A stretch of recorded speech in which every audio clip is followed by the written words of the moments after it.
Et bienvenue à toutes et tous sur mon Bestiaire Fantastique. Alors Bestiaire Fantastique, c'est le regroupement des créatures et des bêtes dans un monde de fantasy fantastique, fait rapidement comme ça. Et là c'est mon tout premier épisode. Donc comme j'ai dû vous le dire, j'avais créé un monde, après toutes mes lectures, j'avais créé plus ou moins un monde fantasy fantastique, entre guillemets. Et donc voilà, je voulais garder euh, une trace de tout ça. Donc on va commencer le premier épisode qui va être sur les Offenkiss. Et je vais expliquer un peu comment leur lieu de vie, leur mode de pensée et d'être, etc.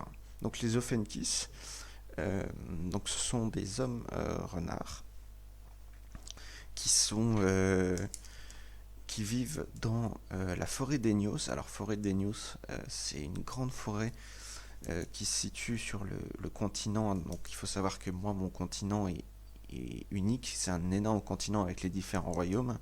Et donc la forêt d'Enios est considérée comme, pas comme un royaume, mais comme une terre à part entière de, de ce monde, tout simplement.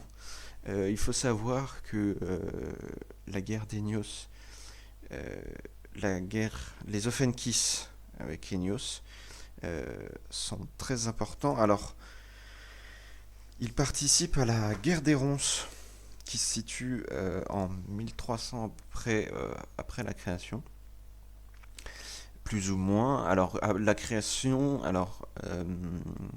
il faut savoir que l'an zéro de la création, c'est au début, il y avait une sorte de nomades, de tribus nomades, euh, plus ou moins importantes, enfin pas très importantes, éparpillées tout du long sur tout le continent. Et voilà, et ensuite ils se regroupent, et c'est à ce regroupement, l'an zéro, que ça s'appelle la création. J'y ferai peut-être une vidéo plus explicative de la création, mais en tout cas, ça se situe, ouais, plus vers 1300 à peu près. Euh, et en gros, ce qui se passe, donc ce sont des hommes renards, donc qui sont pas très grands, qui sont entre 50 et 70 centimètres pour les plus grands. Les plus grands de leur espèce, c'est 70, 80 centimètres, c'est considéré comme un géant, entre guillemets, de leur espèce. Donc ce sont des hommes renards pas très grands, qui sont dispersés en clans, donc dans toute la forêt d'Enios. Et il y a un chef de clan, euh, à la tête de chacun d'eux, et qui est, donc les clans sont de taille différentes, euh, mais donc plus le clan est grand, plus bien sûr le chef a de l'influence sur les autres, même si ils ont beau vivre en clan, euh, ils fonctionnent toujours comment dire, comme un peuple. C'est-à-dire que si les Offenkiss partent en guerre, par exemple, c'est tout le monde, tous les clans, tous les différents clans qui y vont en même temps. Et, il existe, enfin, il n'y a pas non plus de guerre entre les clans. Il y a vraiment, c'est soudé entre tous les clans, voilà, comme un peuple, sauf que ce sont plusieurs clans qui sont répartis dans toute la forêt d'Enios.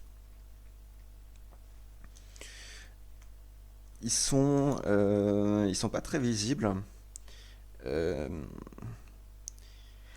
parce que ce sont des arts en camouflage. C'est-à-dire que dans la forêt d'Enios, c'est ceux qui vous voient sans que vous pouvez les voir. C'est en gros, ils ont le sens de la piste et pisteurs et éclaireurs en même temps. Et en gros, sont des créatures qui vont officialiser surtout d'éclaireurs et de faire qui vont observer les différentes choses tout autour de leur forêt ou dans leur forêt, et qui vont ensuite faire un sorte de rapport à leurs chefs, qui vont le faire eux-mêmes à à leurs alliés. Parce que ils ont participé aussi à... Donc c'est là aussi on a participé à la guerre des ronces, donc c'est là où je vais revenir. Guerre des ronces, avec les ronciers, etc. Et donc les Offenkiss ont joué vraiment un rôle majeur là-dedans, en traquant et en observant et espionnant surtout les ronciers et les silences. Ronciers et silence, donc ce sont les deux principaux ennemis que l'alliance des hommes a dû avoir à faire. Donc, et je ferai une vidéo bien sûr sur les ronciers et les silences quand j'en aurai l'occasion. Donc vous aurez plus de détails là-dessus. Mais il faut savoir que les Offenkiss ont joué un rôle très majeur dans tout cela. Dans cette guerre et le bon déroulement de cette guerre. Enfin, le bon déroulement du côté de l'Alliance, tout simplement. Il faut savoir que dès leur plus jeune âge, ils ont un mentor. Donc chaque jeune Offenkiss qui est en mesure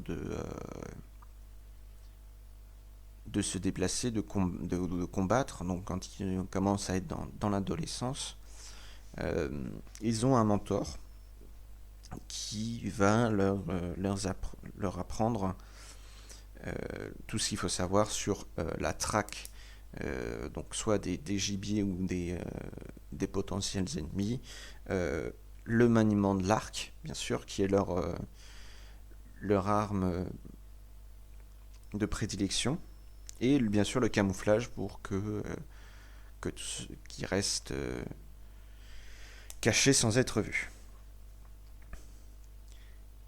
Et enfin, pour terminer, chaque Offenkiss vénère un dieu qui s'appelle Enios. Je ferai peut-être une autre vidéo là-dessus, enfin je verrai tout ça parce que les divinités sont nombreuses. Alors qui est Enios ?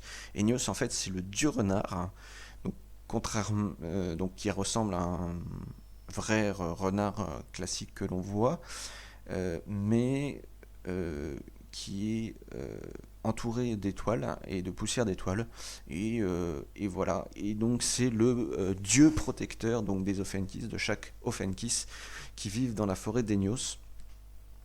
Et donc voilà, ils sont pas religieux au sens où ils ont vraiment une vraie religion avec des sortes de prêtres ou de quoi que ce soit, mais tous Offenkiss suit et vénère Enios, tout simplement. Et c'est pour ça d'ailleurs que le nom de leur dieu est le nom de leur forêt. Et donc voilà, donc ça c'était assez rapide, c'est vrai que c'était assez rapide, mais voilà comment étaient les Offenkiss. Rapidement, je ferai, donc c'est la fin de la vidéo, de la première vidéo de mon bestiaire fantastique. Donc je verrai quelles autres races je ferai une prochaine fois. Bon, après j'en ai pas mal, et aussi j'ai aussi des personnalités de chacune, où je ferai peut-être une vidéo à part entière. En tout cas, pour cette vidéo, c'est fini. Donc on se dit à la prochaine. Et merci de m'avoir écouté tout ce temps. Ciao.